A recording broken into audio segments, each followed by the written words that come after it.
Bonjour à toutes et tous et bienvenue à cette première session de notre longue série Talk to the Partner. Aujourd'hui, donc, je m'appelle Étienne, aujourd'hui et également demain. Nous accueillons donc Cédric, notre partenaire de Rise Up. Cédric, on nous en dira un petit peu plus. Et je suis également accompagné de mon émérite collègue Pauline, experte formation, learning, tout ce qui touche à la formation en fait, chez Arago. Et nous vous remercions de vous connecter à ce webinaire. Bien entendu, vous trouverez un replay sur LinkedIn dès qu'il sera disponible. Donc, avant toute chose, Cédric, Pauline, vous savez, 2024 a été une année charnière dans le secteur du e-learning. Pour ça que Cédric, tu as l'air extrêmement en forme, mais motivé, avec des avancées notables dans l'IA. C'est vraiment le mot qu'on a toutes et tous en bouche. Et également quelques tendances émergentes pour redéfinir les modes d'apprentissage. Donc, ma première question, Cédric, peux-tu te présenter? Et encore une fois, merci d'être avec nous aujourd'hui. Je peux sans problème. Bonjour Étienne, bonjour Pauline, et tout d'abord, merci beaucoup de m'inviter à ce premier Talk to the Partners. Alors, pour ceux peut-être qui ne connaissent pas Rise Up, on est pionnier dans le blended learning et on est une société française qui a été fondée en 2014 avec comme objectif d'accompagner les organisations dans la montée en compétences des salariés et en intégrant la formation dans leur quotidien. Et c'est pour ça qu'on va fournir une solution de gestion de formation relativement intuitive qui va reposer, on va dire, sur trois piliers centraux. Le premier pilier, ce sera la notion de LMS, sur toute la partie gestion du blended learning, gestion des documents légaux, de l'émargement et des interconnexions. Et on pourra évoquer le sujet tout à l'heure. Deuxième pilier, la notion de LXP. Ce qu'on va appeler LXP, c'est toute la partie ergonomie, expérience utilisateur et s'adapter aux différentes populations cibles chez nos clients. Et enfin, le troisième point, c'est la gestion de contenu qui est très important. Quand on parle de gestion de contenu, on parle d'outils auteurs, on parle de contenu sur étagère. Voilà. Et donc, c'est vrai que Rise Up aujourd'hui. Pardon ? Également de création de contenu. Absolument. La création de contenu, c'est un élément majeur autour de Rise Up et dans les directions learning. Il y a beaucoup aujourd'hui de concepteurs qui utilisent des outils auteurs et donc à nous d'intégrer ces outils auteurs dans la solution Rise Up. Voilà. Et c'est vrai qu'aujourd'hui, Rise Up, on est dans un marché qui est hyper dynamique et on voit de plus en plus que la formation prend une place très importante dans les stratégies des directions générales. Pourquoi ? Parce que le sujet skills est un sujet prépondérant parce qu'on sait qu'aujourd'hui les compétences. Pardon ? Compétences, c'est mon côté, donc skills, compétences. La notion de compétences, effectivement, puisque les compétences d'aujourd'hui ne seront plus forcément les mêmes demain. Donc, à nous d'anticiper l'avenir, à nous de développer des solutions qui nous permettent d'accompagner les organisations. Et pour ça, la vocation de Rise Up, ce sera d'accompagner, de réduire le time to skills chez nos clients. Donc, de beaux anglicismes. Mais est-ce que tu as quelques indicateurs pour parler de compétences Est-ce que les compétences de demain, est-ce qu'on les a déjà Quelles sont les notions de dépassement des compétences? Oui, alors aujourd'hui, il y a, par rapport aux métiers, les métiers évoluent. Les compétences d'aujourd'hui, tu évoquais tout à l'heure cette notion d'intelligence artificielle, ça bouleverse complètement le marché. Et si tu veux, Étienne, on pourrait évoquer le point un petit peu plus tard. Mais ces évolutions, justement, sur la notion de compétences évoluent grâce aux technologies, aux avancées dans l'intelligence artificielle qui doivent s'appliquer d'ailleurs aux technologies et aux solutions mises en place chez nos clients. D'accord. Et quel est ton rôle chez Rise Up? Oui, absolument. Alors, moi, aujourd'hui, je suis le directeur des partenaires chez Rise Up. Et l'idée, c'est de construire un écosystème de partenaires autour de notre solution, à la fois des partenaires technologiques, comme avec Arago et les équipes SuccessFactors, mais également des partenaires services pour fournir des solutions globales à nos clients. D'accord, bah, écoute, merci beaucoup. En tout cas, ça nous donne une bonne vision de ce qu'est Rise Up. Aujourd'hui, tu en as parlé très brièvement, mais quels sont selon toi les défis majeurs du marché du e-learning très dynamique, tu le disais, et avec un focus particulier, s'il te plaît, sur l'intelligence artificielle et son impact sur le e-learning? Oui, bon, on le voit sur tous les baromètres qui sont mis en place aujourd'hui. On voit que je vais distinguer 2-3 défis, on va dire, nous, en tout cas, qui nous marquent chez Rise Up. Le premier défi, ce sera la notion de personnalisation de l'apprentissage. On voit aujourd'hui que l'un des avantages de l'intelligence artificielle dans le e-learning, ce sera la capacité de personnaliser les parcours de formation selon différents critères. Ça peut être les préférences, ça peut être les compétences, le niveau, le rythme d'apprentissage également des apprenants. Et ça, justement, ça doit servir sur la notion d'efficacité et la pertinence de la formation, plutôt que des modèles que vous connaissez, des modèles un petit peu Netflix, basés sur la notion de recommandation des contenus personnalisés. Et la finalité de ça, dans ce défi côté, on va dire, end-user, apprenant, ce sera de pouvoir délivrer le bon contenu à la bonne personne et au bon moment. Voilà. Et c'est pour cette raison d'ailleurs que RiseUp a fait l'acquisition d'une société il y a quelques mois qui s'appelle Domocio, qui fait de l'adaptive learning. Donc ça, c'est le premier défi côté apprenant. Le deuxième défi, ce sera plus sur les équipes opérationnelles. On se doit d'accompagner les utilisateurs comme les administrateurs, les concepteurs dans leurs tâches de production au quotidien. Donc, prenons un exemple concret, des concepteurs qui vont utiliser des outils auteurs. L'intelligence artificielle va permettre d'automatiser la création de contenu, que ce soit des cours, des quiz, des évaluations, des tests. Par contre, derrière ça, il faudra qu'on s'assure que la qualité et la pertinence justement du contenu généré soient conformes par rapport à ce que le concepteur souhaitait. Donc, c'est pour ça que ça, c'est un enjeu et un défi. Pourquoi? Parce que les algorithmes changent régulièrement et on se doit justement de bien comprendre les besoins spécifiques de ces concepteurs et d'ajuster les algorithmes pour pouvoir proposer ce que je dirais des objets learning. Donc, quand je parle d'objets learning, c'est des modalités d'apprentissage, des formats, ou voire même des structures en fonction de ce que veut véritablement ce concepteur. Voilà, et peut-être le dernier, et ça je pense que c'est un point important, c'est qu'aujourd'hui on parle beaucoup d'IA, il y a beaucoup de formations sur l'intelligence artificielle, et un des défis, c'est que les directions générales accompagnent également les directions de formation dans leur montée en compétences sur ces technologies. Voilà, l'idée c'est comment adopter l'intelligence artificielle dans le travail au quotidien de ces différents salariés pour tout simplement utiliser efficacement cette intelligence artificielle pour interpréter des résultats ou voire même adapter des méthodes pédagogiques. Et donc, alors oui, effectivement, le marché il est bouleversé par l'IA, mais finalement, comment est-ce que chez RiseUp et toi, à travers ton poste de responsable de partenariat, comment est-ce que tu vois évoluer ce marché du e-learning sur à court et moyen terme? Ouais. Alors, on le voit évoluer. J'évoquais la notion de personnalisation de formation tout à l'heure. Demain, on va parler d'hyper-personnalisation dans la formation. Donc ça va faire référence à une adaptation qui va être extrêmement fine sur les contenus pédagogiques et les méthodes d'apprentissage en fonction éventuellement des objectifs, des préférences des apprenants, grâce à l'utilisation de données en temps réel, potentiellement également à du contenu adapté à des préférences d'apprentissage. L'apprenant, il préfère peut-être se former sur du podcast, sur des articles.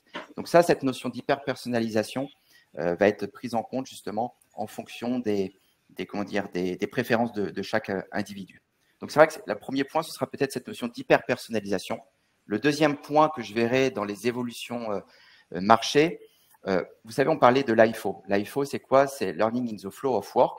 C'est comment intégrer la formation, ou l'apprentissage dans les outils du quotidien. L'objectif n'est pas pour un salarié d'aller sur un outil tiers. L'idée, c'est de pousser la formation dans les outils utilisés par les salariés.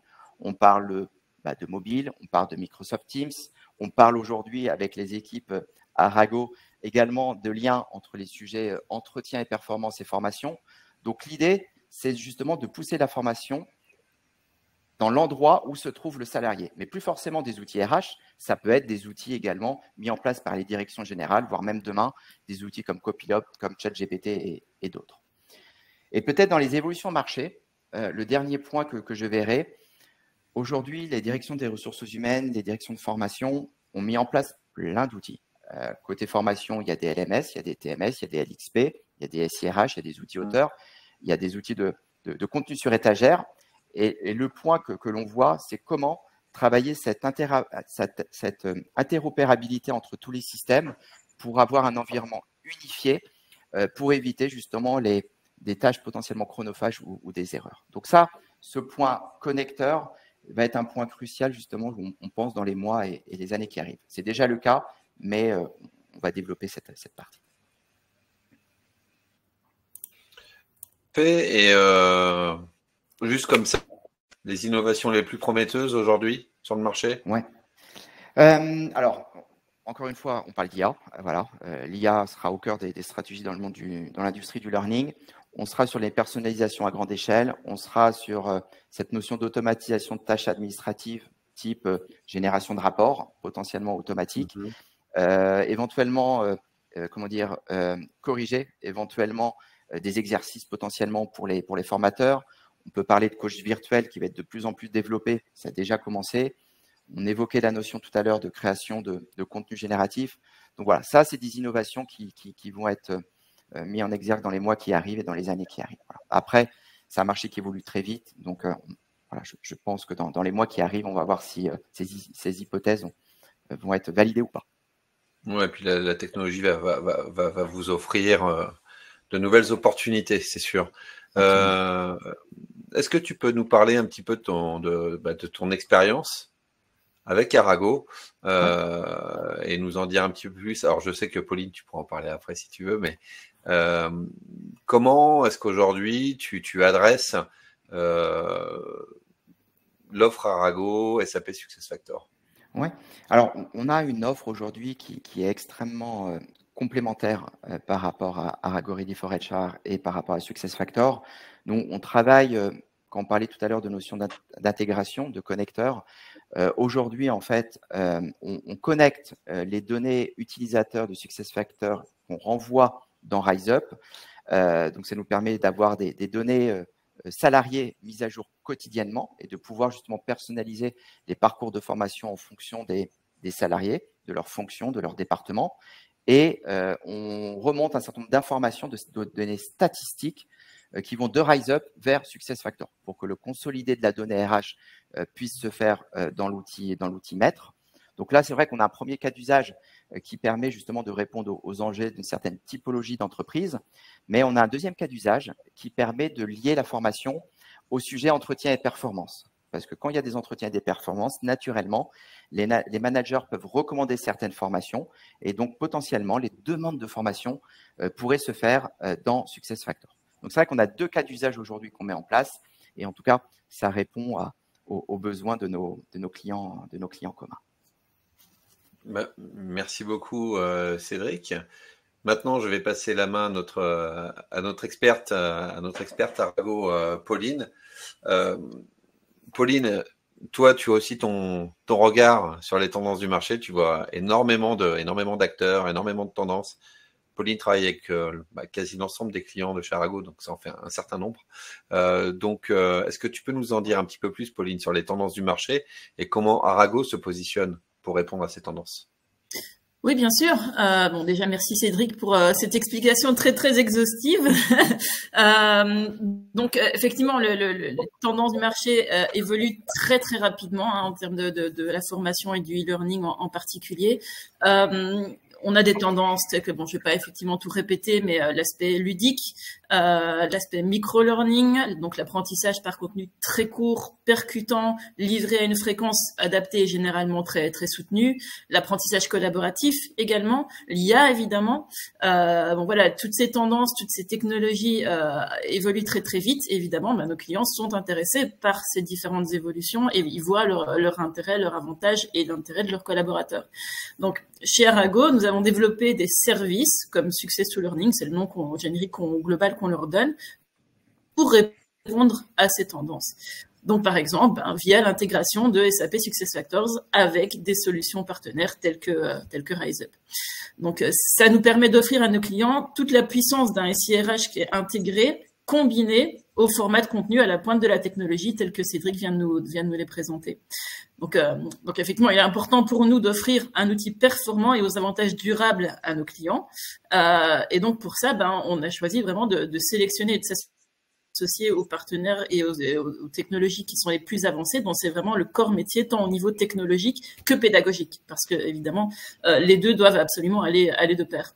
Donc, via cette intégration avec RiseUp, bien effectivement, on peut répondre de façon rapide, flexible, cohérente et surtout fiable aux besoins et aux ambitions de nos clients. Donc, Cédric parlait tout à l'heure du fait de l'IA, c'est bien et c'est utilisé au maximum de ses capacités, mais tout en s'assurant que les résultats fournis, les recommandations fournies, etc., soient fiables. Et donc cet aspect-là est très très important. Et c'est voilà, c'est l'aspect technologique, l'aspect cohérence, l'aspect pédagogique sont super importants pour nous. Pour revenir justement sur l'IA, donc elle est présente dans les contenus de formation, mais pas seulement. Dans nos offres, c'est important pour nous d'avoir cette vision globale, donc au niveau des contenus, mais également en amont, au sein du SIRH, afin de proposer aux collaborateurs les formations les plus appropriées en fonction de ses compétences, en fonction de ce parcours professionnel, en fonction de ses aspirations. L'IA va permettre d'orienter et de conseiller le parcours professionnel, le parcours de formation qui colle le plus, qui est le plus pertinent. Donc de nouveau, l'idée c'est d'apporter de la cohérence et du sens dans la façon d'accompagner le collaborateur dans son développement professionnel et dans son évolution au sein de l'entreprise, parce qu'évidemment, il y a une idée derrière de rétention des talents et des collaborateurs. C'est un aspect essentiel, on l'a bien compris maintenant, dans le fait que le collaborateur se sente bien dans une entreprise et décide d'y rester, c'est le fait qu'il s'épanouisse dans son développement au sein de cette entreprise et qu'il voit qu'il ait une vue et un rôle à jouer dans son évolution au sein de l'entreprise. Eh bien, merci Pauline. Eh bien, un grand merci. Je pense qu'on a couvert, parfois survolé de nombreux aspects extrêmement intéressants.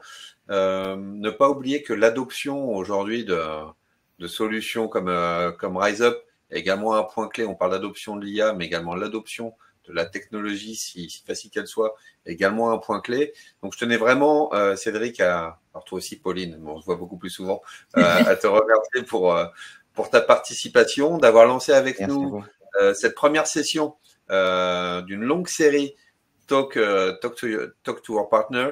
Mais en tout cas, n'hésitez pas à revenir vers nous, vers Arago, également vers Cédric, et on sera vraiment heureux de prendre plus de temps pour adresser vos challenges en matière de formation et d'apprentissage. Un grand merci. Merci à tous. À bientôt.